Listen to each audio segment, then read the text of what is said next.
Hey guys, Sam here. Have behind me Summit 7 Tapped Out Athens bow. Going to talk to you about what you'll get from us in the tapped out bow when it arrives in terms of tuning aspects, and want to then discuss with you guys if you make any changes to our cable guard, what you'll need to do to bring the cables and the stops, the cable safety stops specifically, back into time.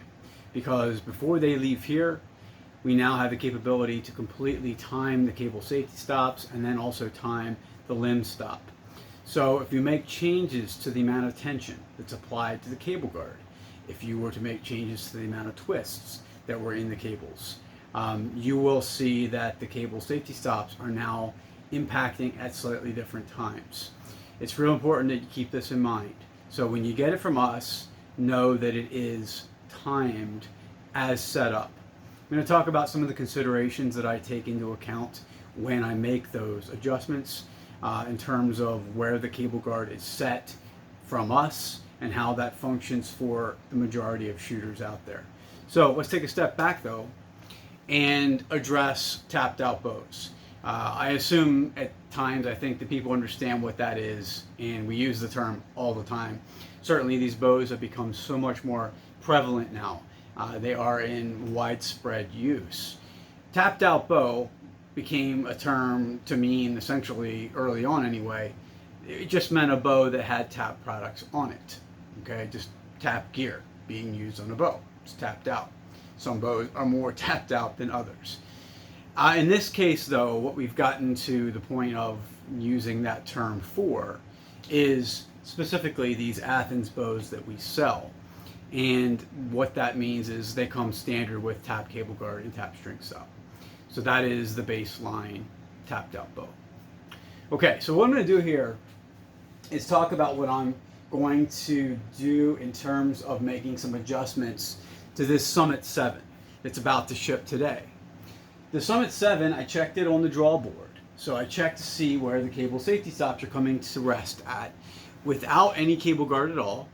And then I checked it with our cable guard positioned where I generally would position one on this particular bow. And I'll talk more about that, how I arrive at that position.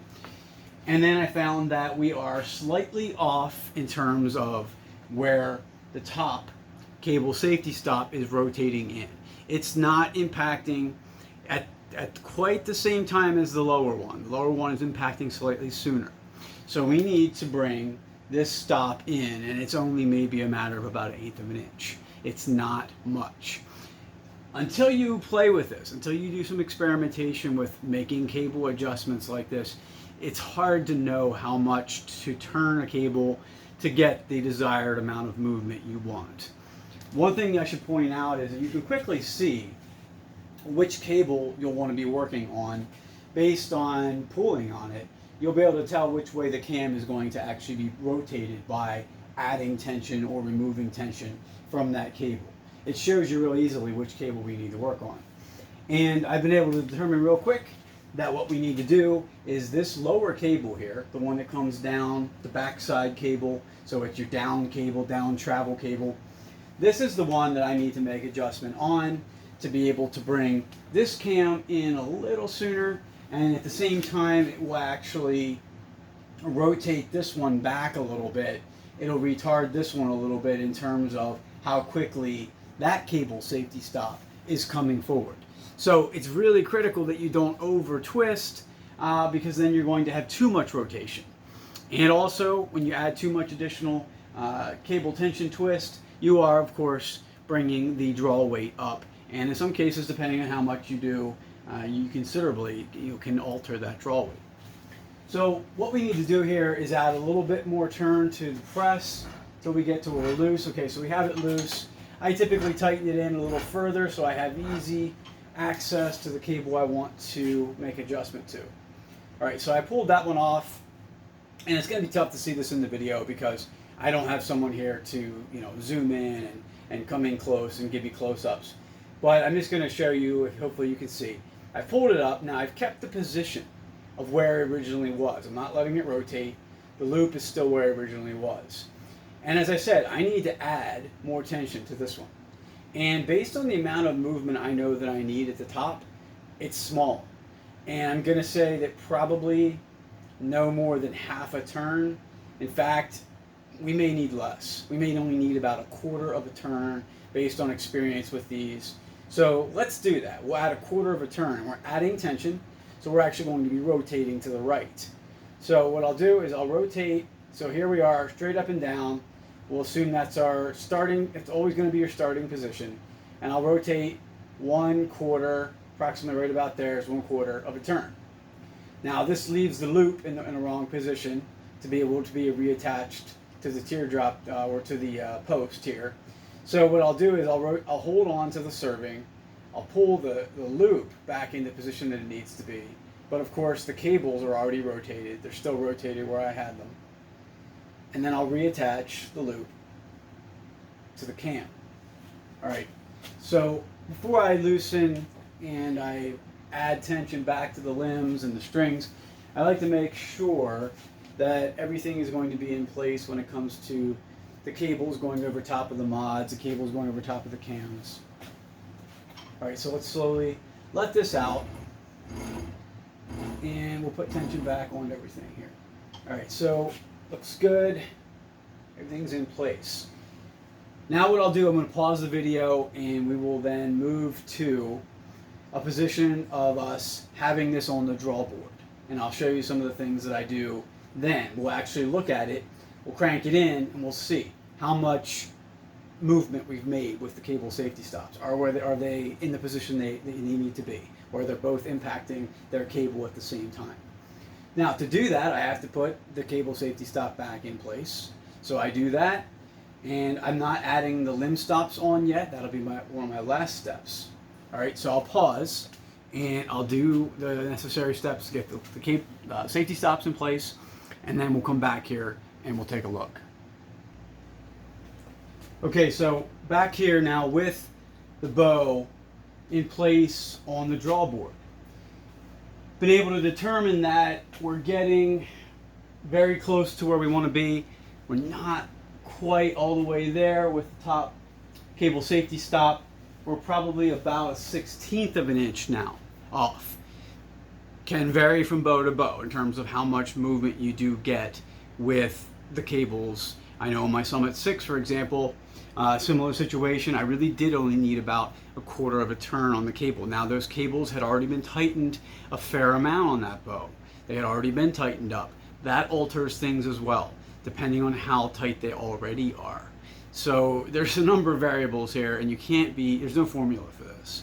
You are going to have to take time and get experience with your particular bow and get familiar with how it reacts. So we're going to have to go back, take it off the draw board. I'll take the stops off, of course, and then I'll put it back into the press. We'll go back to the cable rotation, and then we'll come back again to this, and I'll show you with the bow back in the draw board again and talk about where we've gotten to. Okay, back on the draw board again. Have the stops now contacting in unison. So mission accomplished there. Take your time, work through the cable adjustments.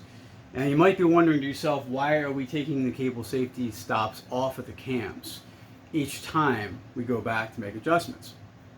Well, if they're on when you have your bow in the press, there's a very good chance that the fingers here on the press could contact those stops and bend them. So it's just better. Now different models fit into presses a little differently, and the cams obviously are going to be at somewhat different locations in their rotational axis on different bows, which might place those stops at a more safe location in some instances. Also too, you have different positions, of course, based on draw length, based on bow, that those stops can be put into different holes. Just do it as a general rule, I think, though. Take them off, put them back on. I think that's the safest way to do it so you don't damage any parts. All right, so we're done now with that aspect.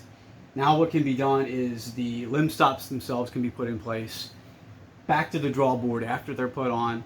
Then I have them loose within the cams. I slide them so they're both contacting the limbs with the same amount of pressure, and then tighten those down. So those limb stops are slid into place, tightened down with an Allen wrench. And that's the extent of making those tuning adjustments.